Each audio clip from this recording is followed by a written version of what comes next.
Buenas noches y damos las bienvenidas a todas las personas presentes y a quienes nos acompañan en línea. Con esta sesión iniciamos el año 2026 de nuestro ciclo de actividades científicas que se abre con la ponencia de Joseba Chotegui titulada Biopolítica de la salud mental y el bienestar. Se trata de un tema de gran relevancia en el contexto actual, ya que las condiciones sociales influyen de manera profunda en nuestras vidas, tanto a nivel individual como colectivo, generando una incertidumbre que impacta directamente en nuestra salud psíquica.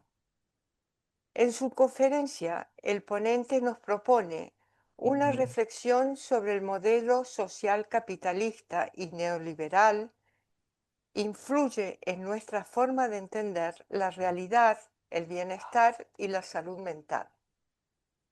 A lo largo de su exposición nos guiará a través de los autores de referencia que resultan fundamentales para comprender aspectos esenciales de la naturaleza humana.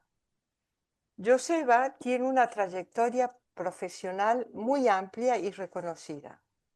Voy a mencionar solo algunos aspectos destacados.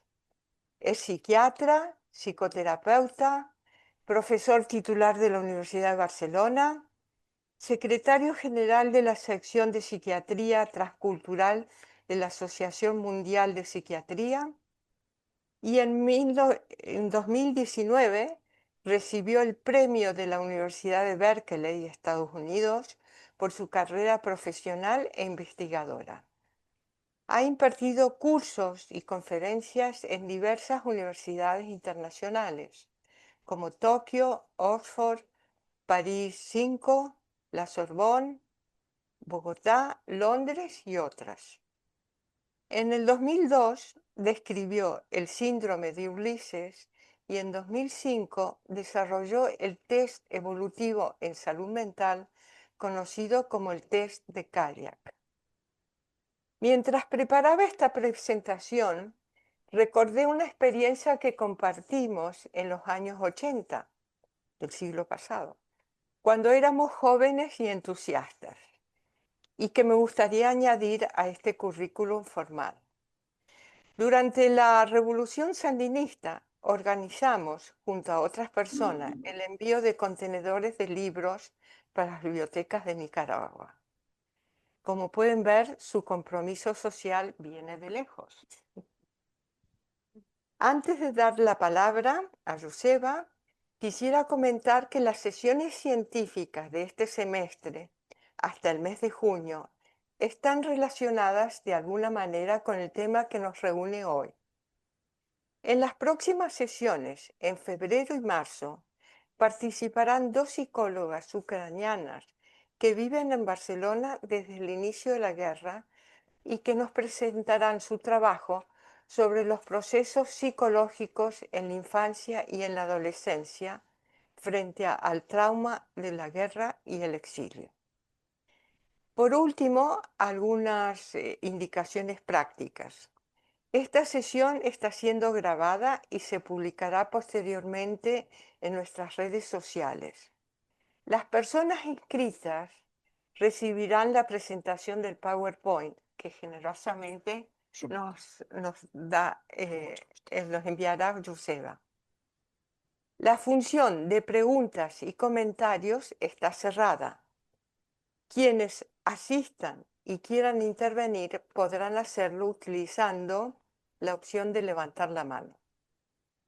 Solicitamos a los asistentes online que mantengan sus micrófonos silenciados y por último, por razones de protección de datos, pedimos a quienes no deseen que su imagen sea difundida que mantengan la cámara apagada cuando intervengan.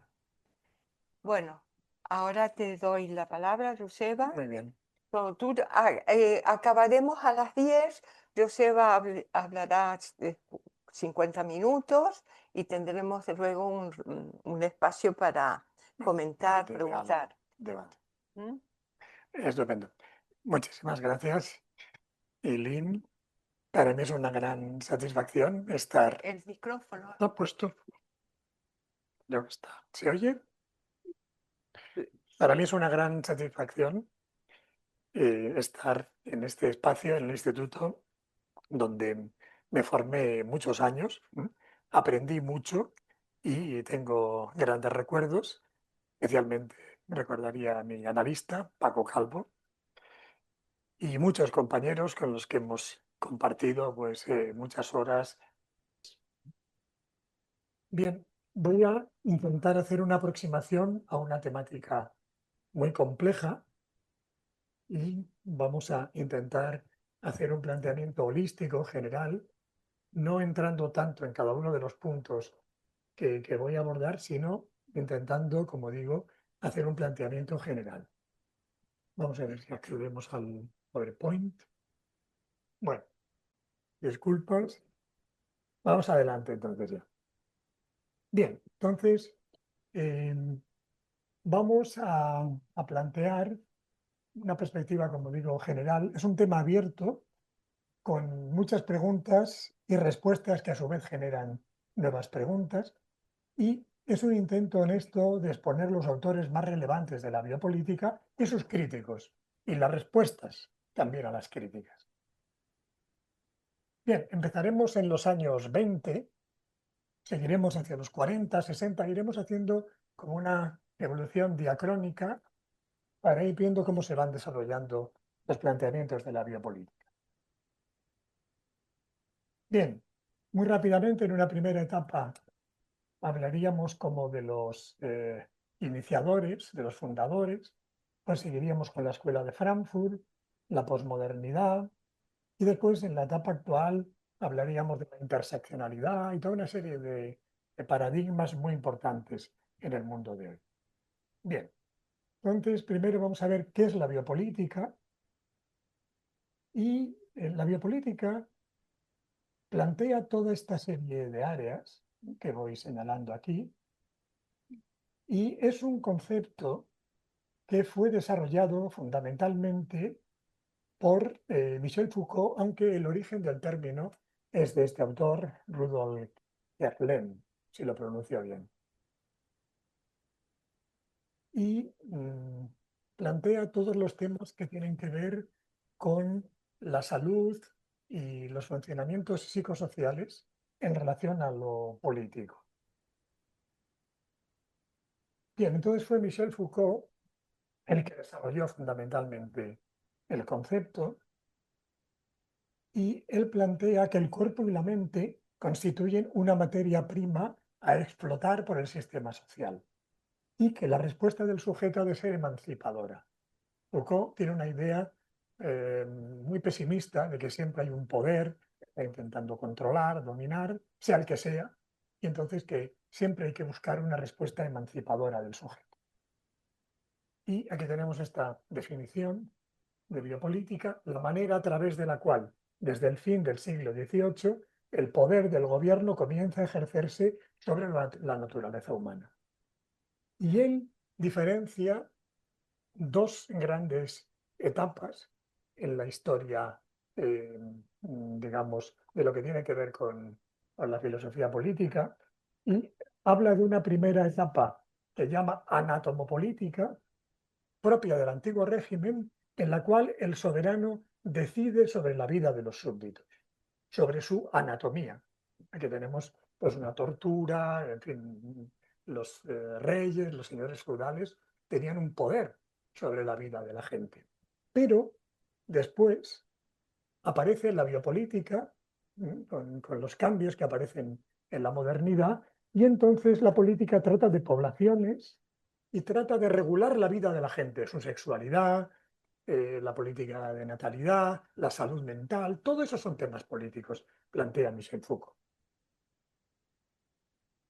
Bien, y dice que los suplicios, las torturas, son métodos más propios del antiguo régimen, pero que la biopolítica es más propia de las sociedades, digamos, ya más desarrolladas. Pero también se ha planteado que en realidad, por ejemplo, en las colonias se ha seguido aplicando la anatomopolítica, se ha seguido aplicando el palo. La biopolítica es más para las metrópolis, para París, pero no se aplica, no se ha aplicado en África, no se ha aplicado con las colonias. Bien, entonces, hecha esta pequeña introducción, vamos a hablar de los iniciadores y yo creo que el iniciador fundamental de la biopolítica es Freud, y, y esto pues, es bonito decirlo aquí, en este contexto, porque creo que el psicoanálisis es fundamental en la biopolítica, marca el terreno de juego prácticamente de toda la biopolítica, de lo que vendrá después. Yo doy un curso de biopolítica en el Instituto Docente de Pérez Claver, y alguna vez dando las clases me han comentado: pero esto del psicoanálisis funciona tanto todavía, pero es que esto es tan importante. Pues sí, sí, sí. El psicoanálisis hace un análisis muy profundo de la naturaleza humana. Hay muchas técnicas psicológicas que son tecnologías, pero es muy peligroso una tecnología que trabaja sobre la salud mental cuando no se tiene una concepción de la persona. Entonces, el psicoanálisis plantea una concepción de la persona, del ser humano. Otra cosa es que sea perfecta, que no haya discusiones ahí, pero hace una apuesta y marca todo el terreno de juego de lo que va a ser la biopolítica. Bien, yo consideraría que hay como tres grandes aspectos básicos, por lo menos en Freud, en relación a la biopolítica. Iré muy rápidamente, porque ya digo que quiero dar una perspectiva global, y además aquí hay eminentes psicoanalistas que pueden decir muchas más cosas que yo sobre el tema. Yo simplemente intento hacer como este marco conceptual de lo que es la biopolítica. Entonces, en primer lugar, el complejo de Edipo, en el sentido de que hay unas normas sociales, culturales, que hay que aceptar, que forman parte de la vida en sociedad, todo lo que tiene que ver con el concepto de super-yo. Todo este tipo de planteamientos son muy importantes desde el punto de vista biopolítico.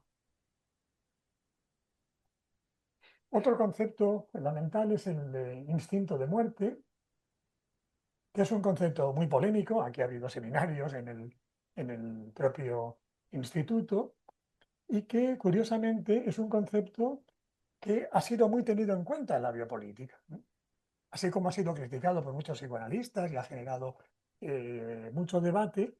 Pues desde el punto de vista de la biopolítica ha sido tenido en cuenta. Lo que pasa es que hay veces que se utiliza de una manera poco correcta.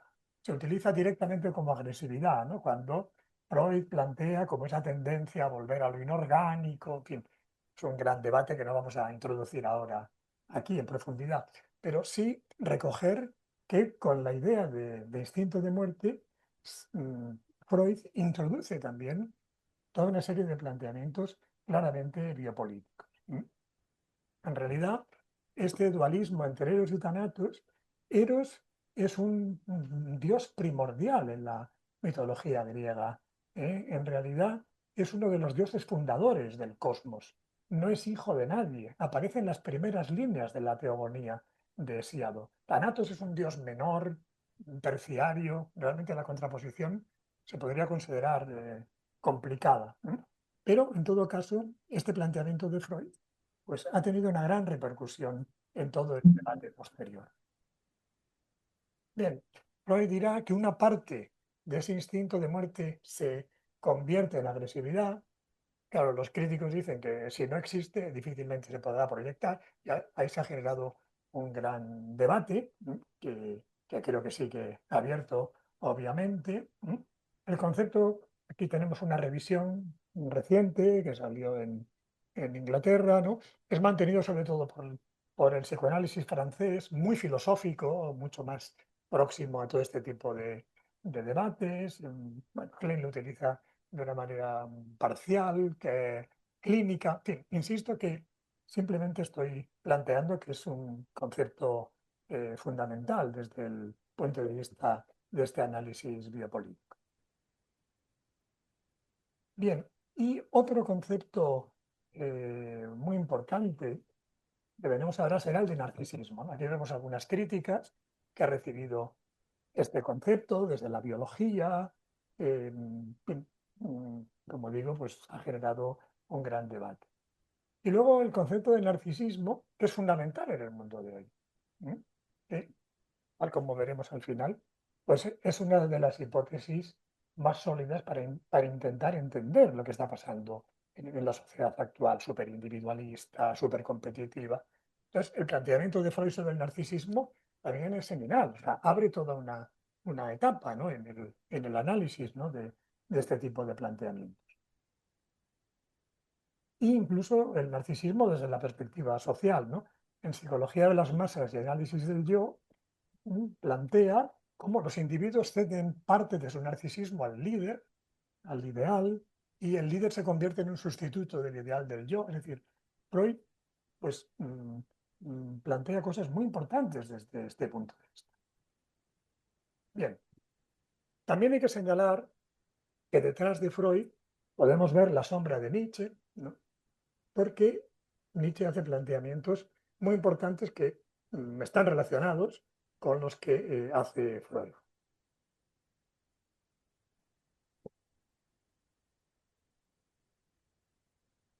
Bien, Nietzsche era un catedrático de filología griega que descubre, estudiando la literatura y la cultura griega, que en el mundo griego había dos grandes fuerzas, lo dionisíaco y lo apolíneo. Y dice, ¿y qué se ha hecho de lo dionisíaco?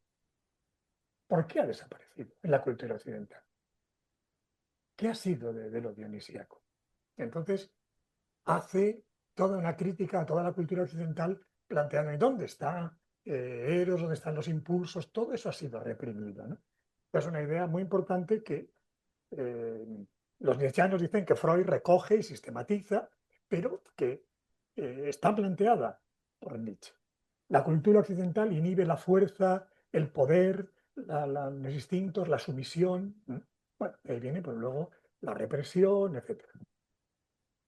Bien, en realidad podemos decir que Nietzsche anticipa la posmodernidad, pero tiene precedentes. De eso yo creo que tenemos mucha tendencia a un cierto eurocentrismo. Ya en la filosofía china del primer milenio antes de Cristo había estos debates, ¿no? En la época de los reinos combatientes de China, cuando hubo la época de las 100 escuelas filosóficas, ya había debates que discutían sobre el poder, sobre la racionalidad. Pero en Occidente tendemos a creer que nosotros somos el mundo, porque aquí se abren nuevos debates. Insisto, estoy simplemente marcando un poco el campo de juego, el campo de debate. Bien, y otro autor muy relevante para mí en la biopolítica es otro psicoanalista, Wilhelm Reich. Un autor hoy en día poco conocido, poco tenido en cuenta. No vamos a explicar su biografía, que la mayoría conocéis, una biografía complicada. Un discípulo muy próximo a Freud, que después entra en un conflicto muy a fondo con él, y él intenta unir marxismo y psicoanálisis. Y acaba expulsado del Partido Comunista y de la Asociación Psicoanalítica, de los dos sitios fuera. Y él plantea que en realidad hay que volver a Eros. Eros es una gran fuerza revolucionaria que el sistema reprime imponiendo el principio de realidad. Voy a pasar muy rápidamente porque el tiempo ya va pasando. En realidad, lo que nos va a plantear Reich es que hay que liberar la energía instintiva porque es positiva, porque es buena, y que lo que tiene que ver con la represión está ligado al capitalismo, al sistema que quiere oprimir a la gente y que no se tiene que aceptar la represión ni el principio de realidad. O sea, es un autor muy radical, pero que podemos considerar que va a ser el precursor de cantidad de movimientos actuales, de liberación sexual, en fin, incluso el planteamiento LGTBI, cantidad de cosas se pueden ver que ya se plantean en estos análisis que hace Rey, diciendo que nada de represión, que hay que dejar que salga el eros, el instinto, que la sexualidad es secundaria cuando se bloquea justamente el instinto. En definitiva, es una visión muy idealista y positiva del ser humano. Entonces dirá pues, que el trastorno físico y mental viene de la represión de Eros, la agresividad secundaria, y cree que las masas siguen a Hitler porque han sido educadas en la represión y en la búsqueda, en seguir a líderes, en ser dominadas, porque han reprimido la sexualidad. Que si liberamos la sexualidad, cambiará el sistema político también. Es un hombre muy radical y que en ese sentido abre toda una línea muy grande de planteamientos. Aboga por un modelo de familia sin autoridad, cree en la razón, voy muy rápido planteando los puntos básicos, defiende totalmente el principio de placer y dice que el principio de realidad es una imposición del capitalismo para someter a la gente, para tenerla dócil, dominada, y propugna pues, una revolución sexual y social. Y plantea un gran debate. Si solo con cambiar el modo de producción ya se cambia la sociedad. No, hay que cambiar algo más. Puedes cambiar el modo de producción, se acaba reproduciendo una sociedad represiva, que unos cuantos dominan. Es un hombre que realmente es un precursor. Critica a Freud porque dice que se somete a los líderes. Bueno, luego tiene una última etapa muy complicada con la famosa historia del Orgón. Tiene una serie de planteamientos pues, bastante especiales, por decirlo así. Acaba en la cárcel, hay dudas si acaba en el manicomio, pero indiscutiblemente es un hombre que realmente abre un campo enorme de debate. Y es un hombre con una gran influencia, pero que no está muy reconocido. Un poco doloroso como Foucault, Butler, que siguen sus teorías, no lo citan prácticamente, ¿no? Ha quedado muy marginado.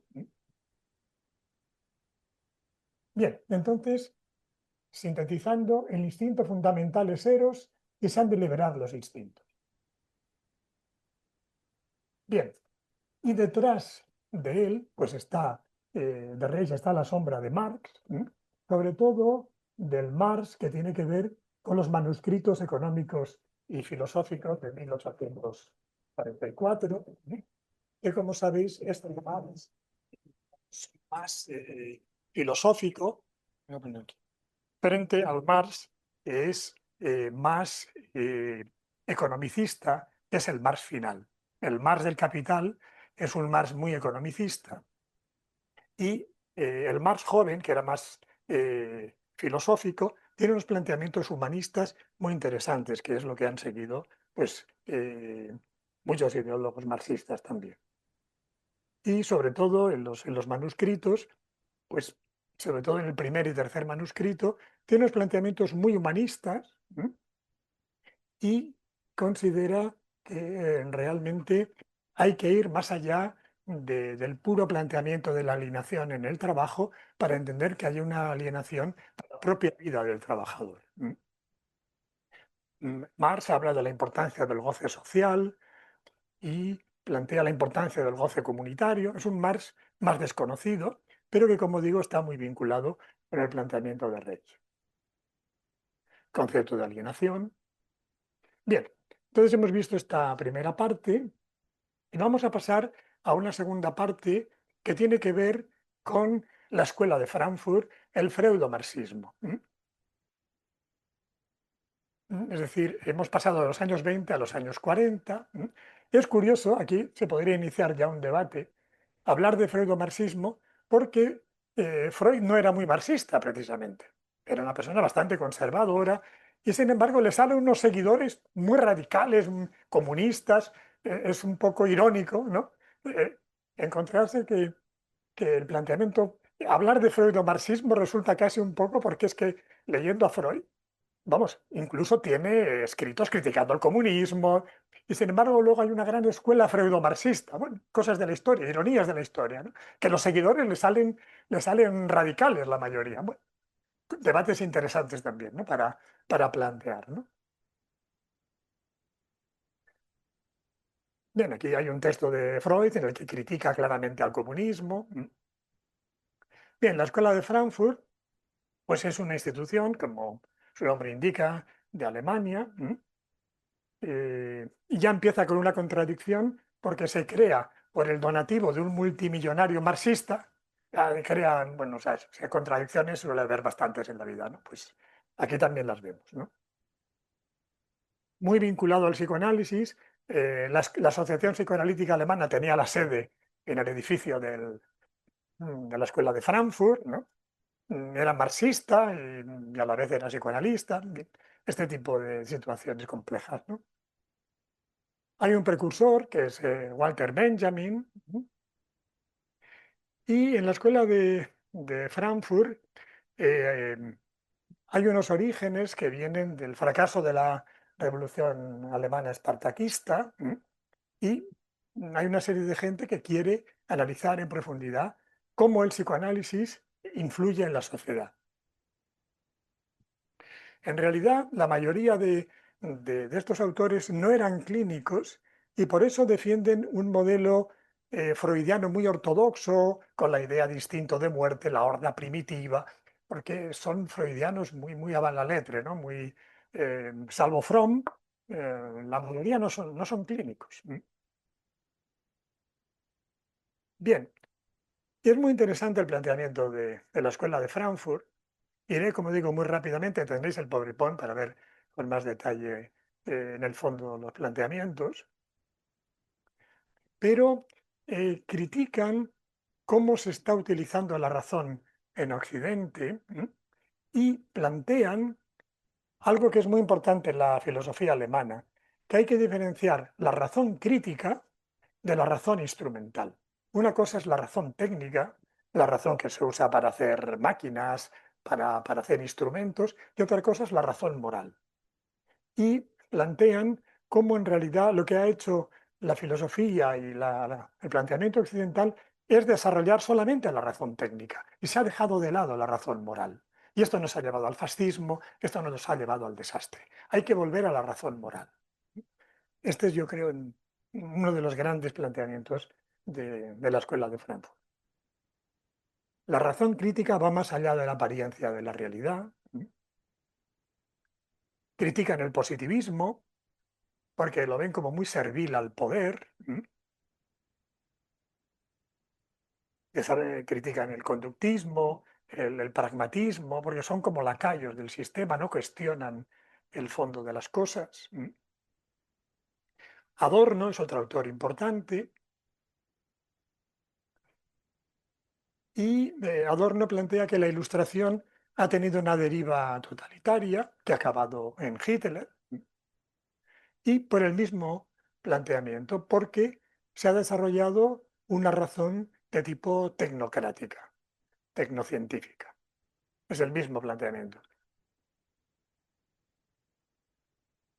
Entonces, son críticos con estos planteamientos, digamos, más tecnocientíficos. Creen que el hombre está esclavizado por la tecnología y que hay formas de racionalidad que pueden incubar patologías sociales. Bien, otro autor importante y muy conocido es Marcuse, es filósofo, no tiene nada que ver con el campo clínico, y Marcuse plantea cosas muy interesantes. Él se pone en una postura intermedia entre Freud y Reich y dice que sí que tiene que haber represión, pero moderada. Y dice que hay una surplus represión que proviene del sistema, del capitalismo o de cualquier sistema, podría ser el comunismo. Es igual, el sistema tiende a reprimir y tiene que haber una mínima represión. Se pone en una postura intermedia. Bueno, hacen unos planteamientos muy críticos con la sociedad de consumo y la sexualidad de consumo. Dicen que ahora la sexualidad ya no se reprime, sino se ha pervertido, se ha comercializado, la pornografía, etc. También Marcuse es muy importante porque anticipa la interseccionalidad, empieza a hablar de las mujeres, de los negros, la importancia no solo de los obreros, sino de toda otra serie de planteamientos. Dice que el proletariado se ha burguesado y que hay que buscar nuevos grupos que vayan a luchar por el cambio. La interseccionalidad, que es muy importante en el mundo de hoy. Bueno, todos conocemos las críticas a la sociedad de consumo. Muy interesante esta frase. El capitalismo nos da la libertad de escoger siempre lo mismo. Por decirlo así, Coca-Cola o Pepsi-Cola, ¿no? Estas son tus opciones. Mira qué libertad tienes, ¿eh? En el fondo siempre es lo mismo. No hay libertad para ir más allá, más al fondo. Y dice que hoy en día el opio de las masas no es la religión, es el consumo. Hemos cambiado de opio del pueblo y que estamos llenos de necesidades inventadas. Habla del fetichismo de la mercancía, ¿m? Y que, así como las religiones invisten cosas, ahora hemos convertido a las mercancías en una especie de elementos de tipo religioso. Y dice, hoy en día los objetos son sujetos y los sujetos son objetos. Y es verdad, tratamos a la gente como cosas y a las cosas como personas. Plantean cosas muy interesantes desde el punto de vista de la comprensión de la sociedad. Y además dice que en realidad el capitalismo continúa porque el capitalismo no es un sistema económico, es un sistema de vida, es un modelo, es de sociedad. Entonces es mucho más complejo que una pura estructura económica. Y cambiar eso no es tan sencillo como cambiar el modelo económico. También es interesante Marcuse porque es el primero que plantea la teoría de la cancelación, un gran debate de hoy en día, ¿no? La idea de que a veces hay que prohibir que la gente hable, porque el poderoso no puede hablar igual que el oprimido. Hay que controlar el poder del poderoso. Claro, esto ha generado un debate formidable hoy en día, porque al final puedes estar impidiendo la disidencia, el debate, pero él es el primero que plantea la idea de la tolerancia represiva, que según cómo no siempre se tiene que permitir que el poderoso hable, porque tiene unos medios muy grandes para influir y te puede estar perjudicando. Un debate formidable, ¿no? Que se reproduce después. Actualmente está muy vivo. Plantea la unión de Eros y Logos, una utopía, y critica el capitalismo monopolista, el nazismo, el marxismo soviético. Bien, esto ya lo hemos visto, y piensa que la alienación se ha modificado. Antes la alienación estaba en el trabajo y ahora está ya en la propia vida del hombre que está alienada. Critica a los psicoanalistas revisionistas porque piensa que el psicoanálisis ha ido evolucionando y se ha convertido en una especie de psicología consciente que quiere normalizar a la gente, positivizarla, y que el psicoanálisis era algo mucho más radical. Bien, un debate también muy interesante. Acusaba a Fromm de un pensamiento positivo, acomodaticio, conformista. Un debate que hoy en día continúa. Bien, insisto que son planteamientos que requerirían muchísimo tiempo para analizarse en profundidad. Bien, hubo críticas también a Marcuse, la idea del hombre unidimensional. Toda la escuela de Frankfurt fue acusada de elitismo. Ellos son los que piensan, los demás somos tontos, ¿no? Ellos son los que saben, los demás somos unidimensionales, ¿no? En fin, hubo críticas un poco a las masas, ¿no? Bueno, cierto planteamiento un poco así de como de superioridad. Bien, después aparece otro autor muy importante en la escuela de Frankfurt, y iré muy rápido, es Habermas, que todavía vive. Tiene muy en cuenta el psicoanálisis, es un filósofo muy importante actualmente. Lo que pasa es que tiene una idea del psicoanálisis muy vinculado al lenguaje, a la comunicación, no tanto planteamiento muy interpersonal, por ejemplo, objetal, ¿no? Se considera el filósofo más ambicioso desde Kant y Hegel. Y piensa que el psicoanálisis es una hermenéutica, una forma de interpretación muy importante que ofrece puntos de vista distintos al sujeto de los que él mismo tiene. Encuentra un sentido biográfico que el sujeto desconoce, y esto es muy importante. Él piensa que la ilustración no ha fracasado, como plantea Adorno, por ejemplo, sino que es un proyecto inacabado, que tiene que continuarse, que está en crisis, pero que es importante continuar desarrollando. Es muy crítico con el posmodernismo, como luego veremos también, y él plantea esta monumental teoría, la teoría de la acción comunicativa, y al final, en definitiva, él va a defender los planteamientos de tipo deliberativo, como si tenemos que resolver los problemas, los tendremos que hacer con una razón común, encontrando un lenguaje común, y tiene un planteamiento como más comunitario. Y como digo, es un autor muy importante en el mundo actual. Él piensa que no podremos encontrar la verdad solos, solo la encontraremos en el grupo, en el debate, en la deliberación. Por supuesto, critica la técnica como ideología y piensa que los problemas de tipo político no son tareas técnicas. Ha de haber una discusión de la racionalidad moral. Por eso se intenta despolitizar a la opinión pública. No quiere que la gente debata. Y estamos intentando resolver problemas morales con procedimientos técnicos y no se puede. Es un gran error. La técnica no vale para eso. Entonces es un autor que realmente hace un planteamiento muy profundo sobre el mundo actual. Se quiere tecnificar la política. Son debates morales de otro nivel. La importancia del lenguaje. Es suyo, una mujer, Rosa Luxemburg, ya en 1920 y tantos, ya planteó que la Revolución Rusa iba a ser un desastre, porque no puede ser que un grupo de gente se erija en líder y dirija a toda la comunidad. Hay que debatir, hay que deliberar, no se puede dejar dejar en manos de unas personas el poder. Acabará mal, acabó mal. Entonces sigue la línea de otra alemana, Rosa Luxemburg, en la línea de la importancia de lo deliberativo. También el movimiento zapatista de México, de finales de los 90, sigue esa línea. Lo importante es el debate, la deliberación. No queremos grandes líderes, no queremos gente que nos dirija ya pensamos entre todos. Claro, la crítica es que bueno, eso es muy difícil de hacer. Hay muchas manipulaciones del debate, muchos obstáculos, pero es un camino muy importante. Defiende la teoría. Bien, insisto que es un autor muy relevante en el mundo actual. Curiosamente, Dore y yo le conocimos en París en un curso y nos firmó uno de sus libros. Es un hombre realmente entrañable y está considerado el gran continuador de la filosofía alemana.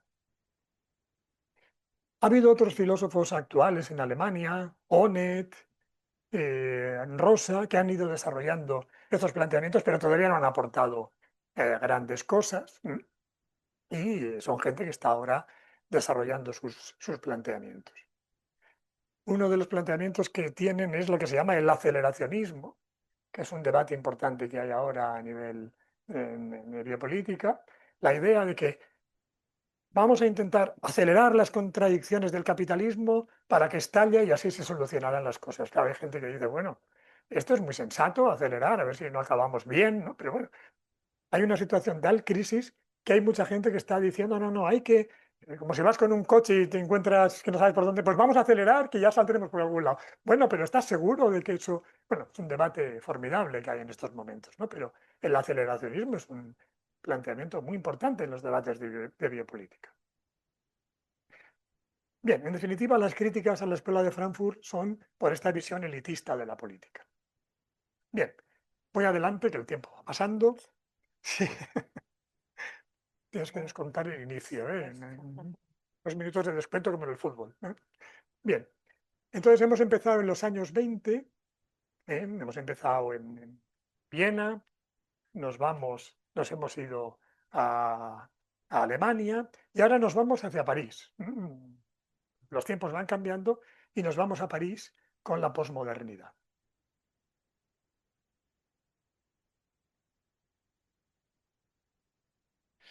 Nos vamos de Berlín a París. Bien, el contexto pues es el mayo del 68 y la posmodernidad es un mundo impresionante, es la hiperrealidad, es un poco, se dice Alicia en el País de las Maravillas, es un mundo eh, que tiene elementos, digamos, incluso de irrealidad. Y aquí hay que citar, sobre todo, yo es el autor que más he trabajado y he publicado sobre él bastante, es Michel Foucault. Yo creo que es un hombre impresionante, que hace unos planteamientos realmente muy, muy novedosos. Iré muy rápido. Michel Foucault es un psicólogo, historiador, que es enviado a Suecia, a Uppsala, y empieza a trabajar allá en el mayor fichero que existe de la historia de la psiquiatría y se da cuenta de que la historia de la psiquiatría no es lo que nos han contado, que no es lo que nosotros pensábamos. Y se da cuenta de que en la Edad Media la locura era vista como un lugar imaginario, un lugar de paso entre el mundo y lo que hay detrás, entre lo tangible y lo sagrado, que en el Renacimiento la locura era vista como un fenómeno humano integral, se oponía a la razón, pero como un modo alternativo de existencia, no como su contrario. En esa línea ve el elogio de la locura de Erasmus, Don Quijote, Shakespeare. Había otra idea de lo que era la locura. Bien, habría muchos textos del Quijote que nos hablan. El Quijote es un estudio de la locura, pero la locura vista como una cosa que tiene partes positivas. O Shakespeare. En las obras de Shakespeare la locura está muy presente, pero es vista como un fenómeno humano que expresa cosas de la persona, muy distinto de lo que planteamos hoy en día. Se podría ver obra por obra. Justamente hicimos un debate en la Universidad de Barcelona, la conmemoración del 400 aniversario de Cervantes y Shakespeare, hicimos un debate sobre esto, muy interesante, viendo qué visión tan distinta de la mente se tenía hace apenas unos siglos, ¿no? ¿Por qué ha cambiado tanto? Bien, entonces con la ilustración al loco se le convierte a alguien que vive de espaldas a la razón. El loco es inhumano porque no controla las pasiones. Luego llega Pinel, que rompe las cadenas, pero el loco sigue siendo alguien que vive en contra de la razón. Por lo tanto, tiene que ser controlado, tiene que ser vigilado. Y en el siglo XIX se produce otro cambio importante porque aparece el experto. La locura se convierte en objeto de estudio de la ciencia. Y en la modernidad el loco se convierte en objeto de estudio de la psiquiatría, que se desprende de sus aspectos morales y se convierte en una disciplina médica más. Entonces la locura ahora es una enfermedad. Y el médico decide lo que es razonable y lo que no es razonable. Y Foucault dice que la sinrazón se ha convertido en una forma especial de razón y la psiquiatría ha construido un discurso para silenciar, no escuchar las voces de esa razón alternativa.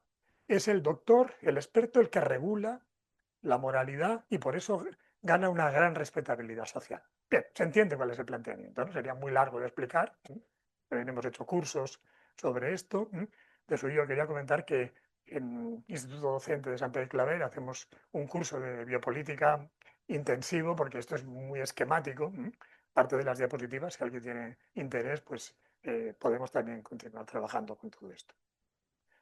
Bien, entonces Foucault dice, ¿por qué el médico decide qué es razonable y qué no es razonable? Aquí hay un salto. No es lo mismo diferenciar un tipo de tos que con cómo vive una persona. ¿Cómo se decide eso? ¿Qué pasa ahí? Y Foucault, que es muy radical, dice que en realidad el poder le da al psiquiatra toda una serie de prerrogativas para controlar la sociedad al final, ¿no? A través de lo que es la salud mental. E incluso critica al psicoanálisis porque dice que en realidad Freud no escucha realmente la voz de la sinrazón, busca un trauma reprimido, pero que puede haber algo más. Él es un nietzscheano muy radical. Y entonces él dice que las categorías de locura, delincuencia o desviación sexual son construidas en función de discursos políticos para normalizar. Son intentos de normalizar. Y no es lo mismo ser diferente que estar enfermo. Es uno de sus famosos aforismos.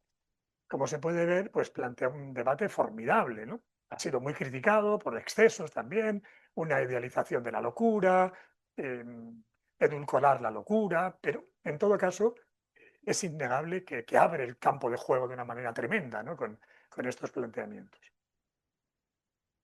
Él se mostraba fascinado por el poder transgresor de la locura.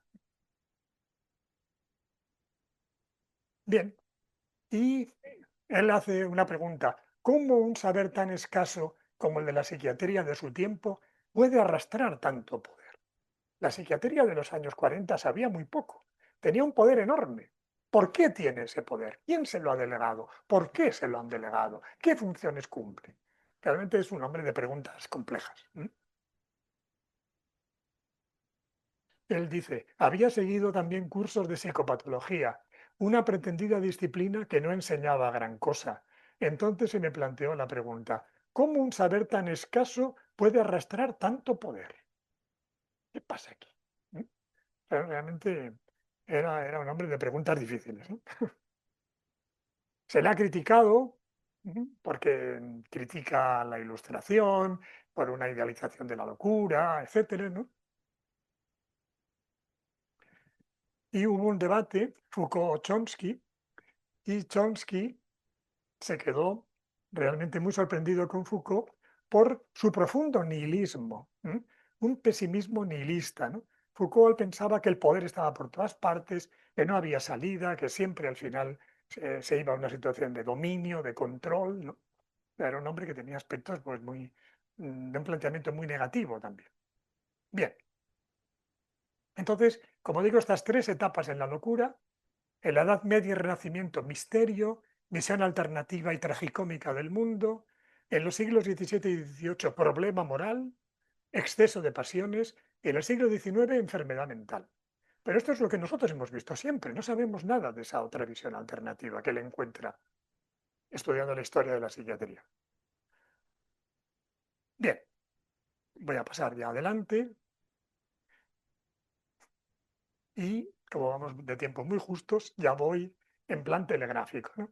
Luego hay toda una serie de autores, sobre todo franceses también, que son los que plantean la posmodernidad. La posmodernidad se inicia en la arquitectura, cuestionando las hectáreas de hormigón brutalistas de la modernidad. Quiere un cambio, una arquitectura más colorista, informal, alternativa, y de ahí luego pasa a un movimiento filosófico.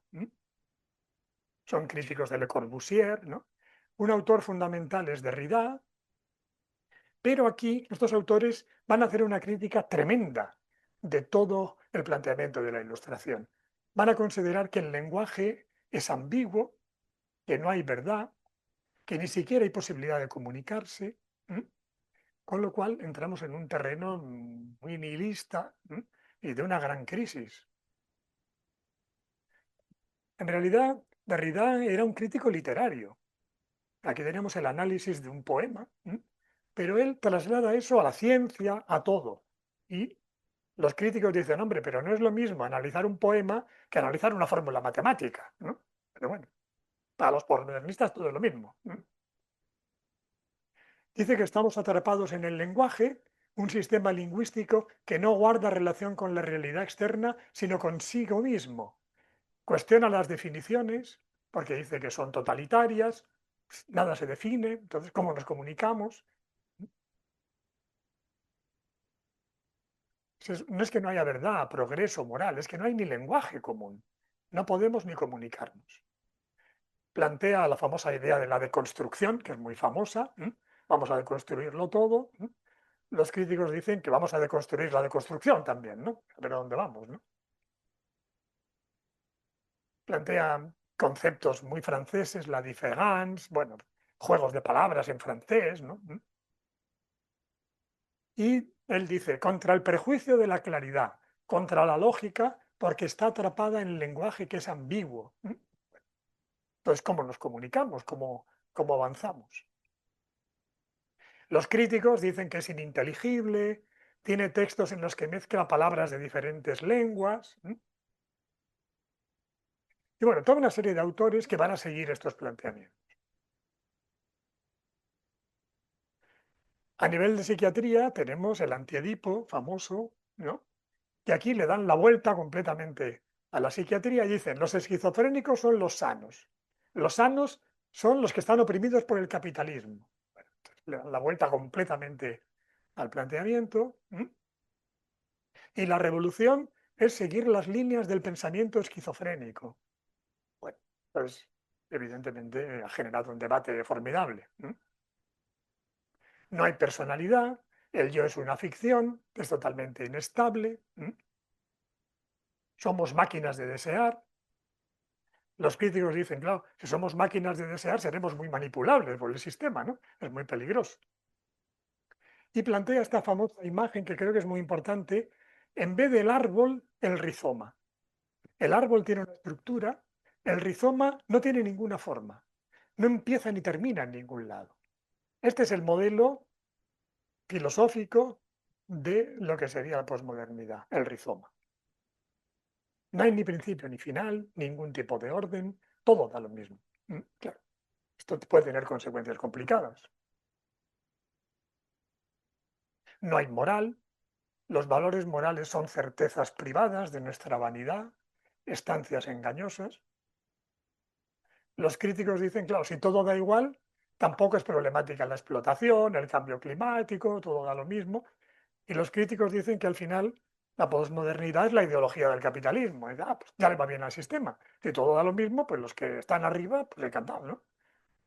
Nadie se lo va a discutir, ¿no? Porque como todo es igual, no hay ninguna salida para nada, los críticos dicen que de alguna manera se convierte en una ideología del sistema. Entonces los significantes han implosionado, son flotantes, la identidad es flotante. Se critica como metarrelatos la ciencia, todos los conocimientos, todos son como cuentos, como mitos, no hay nada sólido. Lacan es un psicoanalista que es muy importante en la biopolítica porque en realidad Lacan es filósofo también. Entonces entra en el campo de la filosofía y hace toda una serie de desarrollos y, no sé, en España, por ejemplo, pues gran parte de los ideólogos del movimiento de Podemos, Humanos, etcétera, son lacanianos, se definen como lacanianos, ¿no? Y gran parte de los planteamientos biopolíticos hablan de Lacan, porque Lacan en realidad es un filósofo y entra en temas que van mucho más allá de la técnica psicoanalítica. Lacan no define los conceptos, el concepto de goce, muy utilizado, pero difícil de concretar, planteamientos metafóricos, el concepto de falo, que es una ausencia, pero que tampoco se define. Por ejemplo, Judy Butler se basa en el concepto de falo para desarrollar su teoría transgénero. Entonces, aquí vemos cómo pues, se generan toda una serie de debates muy interesantes. Bien, entonces, la posmodernidad, el lenguaje es un sistema que no contacta con la realidad, sino consigo mismo. Y los críticos dicen que eso es palabrería, nihilismo, juegos de palabras, pasar el rato. Bueno, como digo, un gran debate. En realidad, la posmodernidad se plantea como subversiva, se basa en la ironía, la parodia, el simulacro, el pastiche. Podemos ser lo que queramos. En vez de permanecer como nacimos, somos múltiples, provisionales, fluidos, las identidades son máscaras, las quitamos, las ponemos. Planteamientos que creo que salen en los medios, ¿no? que están ahí. ¿No? El deseo explotó la identidad. Extrema subjetividad. No hay diferencias entre un tipo de cultura y otra, todo es igual. La ciencia es un metarrelato. Hay una película que se considera muy representativa de la posmodernidad, Pulp Fiction, creo que muchos la habremos visto, ¿no? Es una película varias veces, ¿no? Es que es una película muy interesante. Pues se considera que es una película muy representativa porque todo da igual, no hay ningún tipo de valor, todo es lo mismo. Bueno, la sociedad es una porquería, pero vamos a reírnos de lo que hay, ya sabemos que no se puede cambiar nada, ¿no? Bueno, se considera que es como un icono del planteamiento de la posmodernidad. La obra de Tarantino nos dice que vivimos en un maldito mundo enfermo y que es mejor que nos acostumbremos a ello, nos echemos unas risas y sigamos nuestro camino porque no hay nada que cambiar, ¿no? Aquellos asesinos a sueldos que van contando chistes mientras van disparando, ningún tipo de ética, todo da igual, ¿no? Los valores son los del neoliberalismo, nada importa, todo da igual. Bien, luego la hiperrealidad. ¿Por qué vamos a aceptar la realidad que es tan pesadita? Nos inventamos el mundo, mejor un parque temático que no ir a ver unas ruinas allá en medio. Te vas al parque temático, te ponen música, oye, aquello es muchísimo mejor, qué pesada las ruinas aquellas, ¿no? Ya, entre cascotes, ¿no? ¿No? ¿No? Pues bueno, mejor la hiperrealidad, ¿no? Mejor un parque temático de Egipto, ¿no? No estar allá subiendo en sitios llenos de cascotes, ¿no? No hay posibilidades de conocer la verdad. Al final solo hay conversaciones. La gente habla y habla, pero al final nada. Todo el mundo tiene razón, pues ya está. Mira, pues nos cansamos, paramos, ya está, ¿no? Los hechos son siempre productos de lo que decide el poder. El poder dice lo que es verdad y lo que no es verdad. Siempre la verdad está relacionada con el poder. Esta es una idea muy importante de Foucault, ¿no? Tampoco hay progreso. Bien, esto se ve, por ejemplo, en los museos, ¿eh? Hay un museo, el Museo del Quai d'Orsay, ¿no? Que nosotros hemos visitado, ¿no? Es un museo maravilloso de París, ¿no? Pero es un museo en el que no hay ningún tipo de estructura, de orden. Esta es la entrada principal.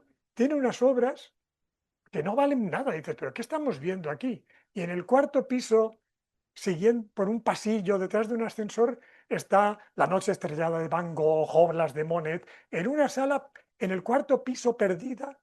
O sea, lo más valioso del museo no está en la entrada, está escondido, porque todo da igual. Cualquier obra vale lo mismo, ¿no? Es un poco la visión postmoderna. Jeffries, que es un autor que ha estudiado mucho el tema, lo plantea, ¿no? Y nosotros damos fe de ello porque nos quedamos asombrados, ¿no? Pero este museo, ¿qué hay? ¿Dónde está La noche estrellada de Van Gogh? Vas a buscarla, ¿eh? En realidad, como hemos dicho, ya los griegos habían planteado también todas estas críticas. En la República de Platón hay uno de los intervinientes, Trasímaco, que ya dice esto mismo. El poder dice lo que es verdad y lo que es mentira, lo que es justo. O ya en China, en la época de los imperios, de los reinos combatientes, se planteó el mismo debate. O sea que son debates que se van reproduciendo. Bien, pues podemos tener muchas identidades. Bueno, aquí hay un par de viñetas que creo que son graciosas, por lo menos, ¿no? Están todos estos filósofos franceses aquí reunidos y dice uno, si nos ponemos de acuerdo en que la mesa es, podemos pasar al siguiente punto. O sea, nos ponemos de acuerdo en que esto es una mesa, si estamos de acuerdo pasamos al siguiente punto. Pero no dicen si es una mesa, si una mesa es, porque decir es una mesa demasiado... Dice, si nos ponemos todos de acuerdo en que esto una mesa es, pasamos al siguiente punto. Y dice uno, uy, yo acabo de llegar de Nueva York, donde hemos investigado el tema del ruido que haría aplaudir con una sola mano. Pero un congreso para hablar cómo se aplaude con una mano. Pero bueno, ¿qué debates tienen? O sea, son chistes, pero que recogen un poco todo este debate, ¿no? de la posmodernidad, ¿no? Aquí tenemos otra viñeta, dice, entonces, dice esta señora, ¿la maldita mesa es o no es? A ver si nos aclaramos. ¿La maldita mesa es o no es? Dice la otra, bueno, es igual, dame otra copa de naranjo que vamos a... Pero bueno, es una expresión de todo este debate que estamos planteando. Bien, pues ya paso al siguiente punto porque vamos súper tarde, ¿verdad? Bueno, pero tenemos Unos minutos. Bien. Bueno, ya he explicado un poco la idea básica, el poder pues, lo podéis tener. Bien, entonces a la posmodernidad le llaman el mal francés, ¿no? Como si fuera porque está muy vinculado a París.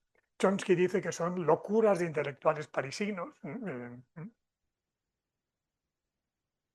Bueno, en realidad los posmodernos contestan, porque aquí hay que escuchar a todo el mundo. Los que dicen, los críticos, ellos dicen que nada de eso, que son los más radicalmente anticapitalistas y que harán caer el capitalismo con sus críticas. Con estos planteamientos que hacen y todos estos análisis de los significantes, esto llevará al fin del capitalismo. Bueno, dicen, bueno, ¿cómo? ¿No? Pero bueno, en todo caso, al discutir con un postmoderno te dicen, bueno, todo lo contrario, el reaccionario es el que les critica, pero que no entiende nada, que es... Sí, hay que escuchar también la respuesta, ¿no? O sea, la posmodernidad empieza bien, como una crítica a problemas que ha tenido la ilustración, la modernidad, críticas de rigidez, de tecnociencia, pero luego deriva hacia un planteamiento pues nihilista, ¿no? La parte lúdica del postmodernismo se ha hundido y ha quedado la parte negativa. Aquí podríamos ver como en la biopolítica como unos autores que son como más pesimistas, Freud, Foucault. Estaba pensando que Freud, yo no recuerdo ni una foto sonriente, no sé. Las fotos que yo recuerdo son todas serios, todas, o sea, planteamientos como "Oh, todo va mal, todo es". El optimista extremo es Wilhelm Reich, todo será maravilloso, el Eros dominará. Pero ¿cómo? ¿Eso cómo va? ¿No? Y en el intermedio tenemos Marcuse, que dice, bueno, sí, pero represión sí, pero que sea moderada, pero vamos a buscar alternativas. Habermas, vamos a buscar la deliberación. O sea, veríamos como una serie de líneas. Bien, y pasamos ya, siguiente punto, la interseccionalidad, que yo creo que es el mundo de hoy, muy difícil de analizar porque estamos en él. ¿Cómo vamos a analizar lo que estamos viviendo? Es dificilísimo. Más fácil analizar lo que ha pasado. Bien, el contexto actual pues es evidentemente el neoliberalismo. En realidad no se llama así, es la ideología sin nombre. Neoliberalismo es el nombre que le dan los críticos. Un nombre que muchos personas que trabajan que son neoliberales no aceptan, que creen que es un insulto, que es una... Pero bueno, como no tiene nombre, porque nunca, algunos autores plantean que nunca había habido un sistema que dominara que no tuviera ni nombre, ni ideología, ni la necesita. Es como la realidad, ¿no? Es como lo que es, lo que hay, ¿no? No necesita ni justificarse, ni nombre. Y, como sabéis, aparece desde los 70 con Reagan, con Thatcher, y el planteamiento es que no haya obstáculos al capital, porque si se permite el capital se desarrolle con toda libertad, generará tal riqueza que es como un vaso que se desborda, que llenará a todo el mundo de bienestar, porque realmente lo que frena realmente el progreso es que se coarta la libertad. Si se permite una libertad total, se producirá tal riqueza que todo el mundo vivirá en la más enorme abundancia. Este es el planteamiento. Bien, el Estado es mínimo, y aquí hay este planteamiento de que el que no es rico es porque no se esfuerza, es vago, es un fracasado, hay que castigarle para que reaccione, si se le socorre, que los hará, se acostumbrará. Claro, los críticos dicen, bueno, sí, pero en realidad, pues lo que ocurre es que la gente está viviendo con muchas dificultades, es un modelo de suma cero, no un modelo win-win. Aquí está este modelo de la COF, ¿no? El marco conservador, el niño es malo, debe ser castigado; el marco progresista, el niño es bueno, debe ser apoyado. Como dos marcos mentales muy importantes. En el marco conservador, el padre es estricto, exigente, castiga al niño. Y este es un poco el modelo que estamos viendo. Bien, entonces este es un poco el marco. Keynes, que fue un gran economista de los años 40, hizo una profecía diciendo que tal como iba progresando la sociedad, en el año 2000 la gente ni trabajaría, se dedicaría solo a sus gustos intelectuales. Bueno, como profeta no era tan bueno como economista, ¿no? Porque en fin, la sociedad actual pues, tiene muchos problemas. Bien, la interseccionalidad, como sabéis, pues es el intento de ver juntos todos los elementos problemáticos de la sociedad. Fue planteada por esta abogada de Chicago, Kimberlé Crenshaw, era una mujer que se dio cuenta de que sus clientes estaban tan afectadas por ser negras como por ser mujeres. Que aquí afecta tanto una cosa como otra. Pues hay que ver las dos cosas. Y pone el ejemplo de la intersección de calles, ¿no? Entonces, este es un modelo fundamental en el mundo de hoy. De ahí viene toda la teoría de la justicia social, etcétera, ¿no? Entonces hay que unar todas las luchas. La lucha de clases, discriminación de la mujer, LGTBI, grupos racializados, cambio climático, discapacitados, pueblos originarios, todo junto, ¿no? Pero ¿cómo se mezcla eso? Entonces, este es un poco el gran debate del mundo actual. Entonces, bueno, en relación a la sexualidad, pues el planteamiento de Simone de Beauvoir, ¿no? No se hace mujer, se llega a serlo, pero Judy Butler va mucho más allá y plantea que el sexo también es un planteamiento ideológico, controlado socialmente, es performativo, la persona decide qué sexo va a tener, es un concepto que viene de la lingüística y, bueno, todos conocemos este debate que es fundamental en el mundo de hoy, ¿no? Performativo viene de prometer. Puede haber distintos desarrollos en algo, ¿no? No está decidido cuando aparece. Ella, como digo, se basa en Lacan y hace un análisis muy profundo del concepto de falo, que es un concepto complejo de Lacan, y después de analizarlo en profundidad, decide que no hay falo, que no está de acuerdo con el concepto, y a partir de aquí plantea que entonces tampoco hay sexo y que no existe ningún tipo de sexualidad, que todo es performativo. Claro, los críticos dicen que, bueno, que sí que hay un dimorfismo sexual, aunque puede haber excepciones y variaciones, pero que existiría un dimorfismo sexual. Pues ella lo niega, habla del falogocentrismo, está en contra de la razón, porque dice que la razón está ligada al falo, toda una serie de planteamientos. La categoría de mujer es una categoría vinculada a un discurso totalitario y opresivo, entonces recibe crítica del borrado de las mujeres, bueno, de todos estos grandes debates que están en los medios. Bien, la autodeterminación de género, ella es posmoderna, piensa que la biología y la ciencia son discursos del poder, tienen ningún fundamento, están ligados al poder y a mantener el sistema, son formas violentas de categorizar, opresoras. Bien, de aquí viene el planteamiento queer, etcétera, ¿no? Y la versión más radical de la interseccionalidad es lo que se llama la teoría de las identidades, el movimiento de la justicia social, que los críticos lo llaman wokismo, pero es lo que es la crítica también, no es el planteamiento original. Y es una versión más radical del planteamiento original de la interseccionalidad. Aquí es muy interesante porque se da un paso del individuo al grupo. Y esto es muy complejo de analizar y difícil de analizar. Estamos en una sociedad muy individualista, pero a la vez es muy importante el grupo identitario. Y hay como una dialéctica, como algo que yo creo que para los que estamos viviéndolo es muy difícil entenderlo, porque estamos viviéndolo, ¿no? Con tiempo se podrá entender más esta dialéctica entre una sociedad tan individualista y tan grupalista en algunos aspectos, ¿no? Luego está todo el tema de la cancelación, discurso de odio, hay que prohibir palabras porque me pueden ofender. Bueno, Chomsky y muchos intelectuales pues plantearon una crítica al concepto de cancelación, porque si no hay debate vamos al dogmatismo.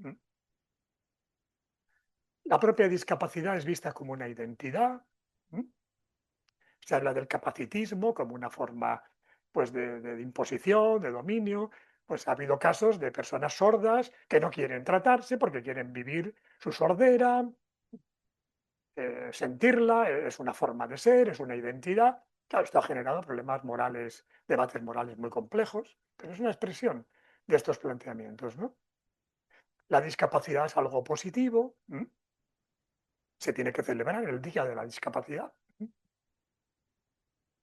Bien, como veis, pues son debates muy importantes. Claro, desde el marxismo se critica este planteamiento porque se plantea que la idea de identidad es idealista, es antimaterialista, se borra la clase, porque la clase se pone detrás de un montón de cosas, al final prácticamente ya no se habla de los problemas sociales, de clase, porque todo está centrado en problemas de género, de raza, etc.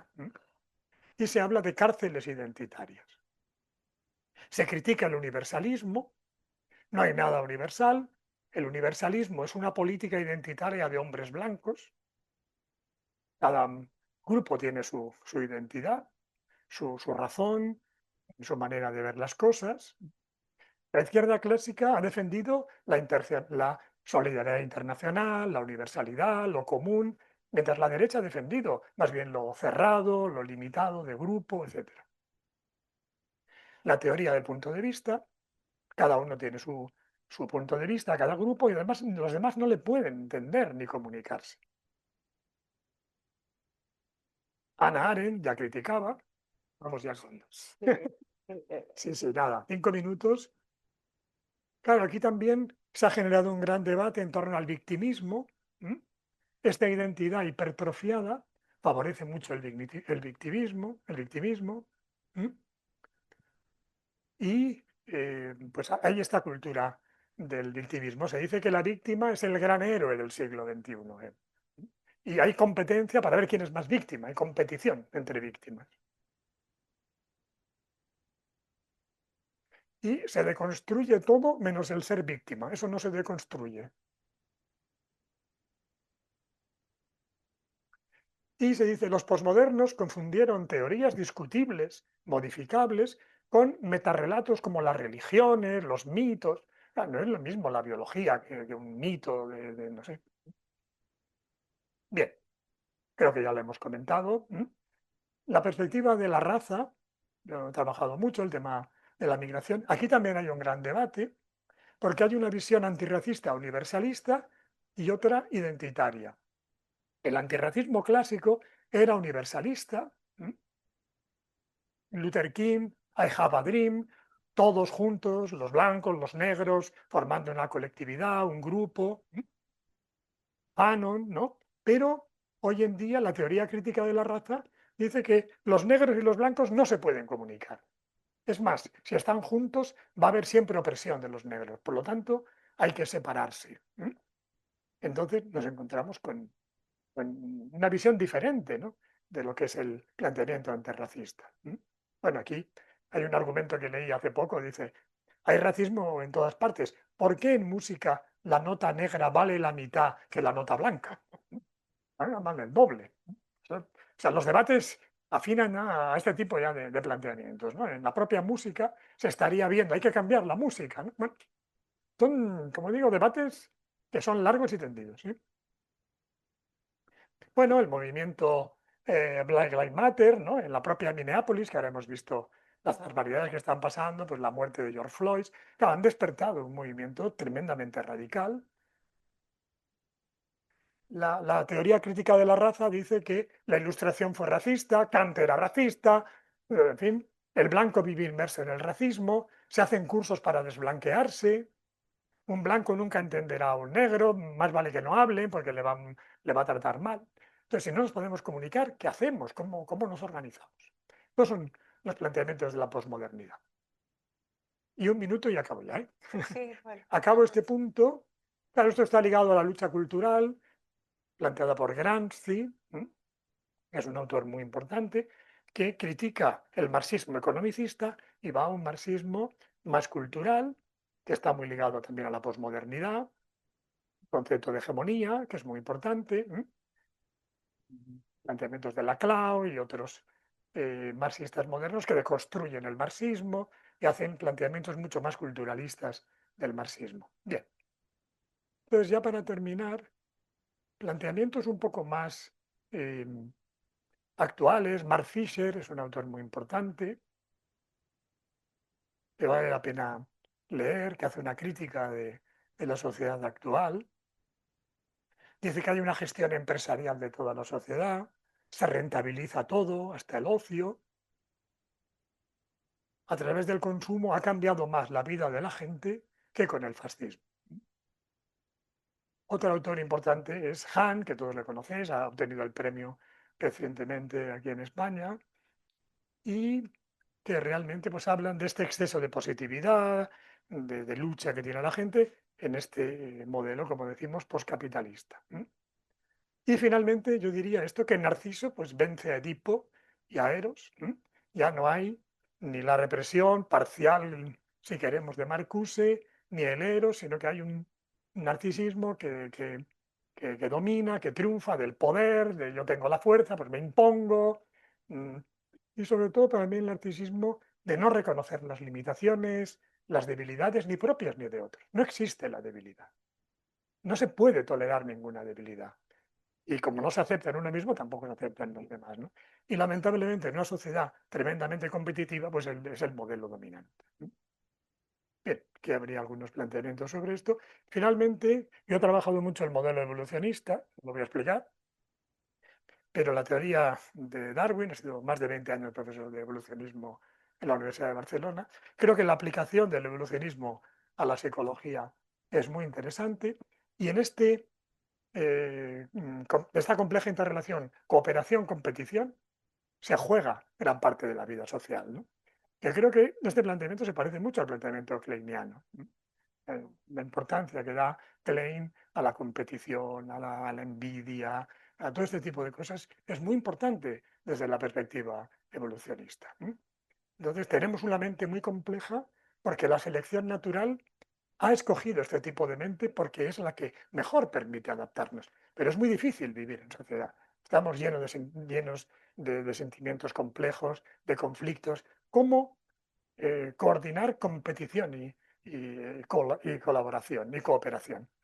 Ese sería el gran tema. Pero insisto que no podemos ahora extendernos. Y con esto pues ya terminaría. Muchas gracias por la atención. Gracias.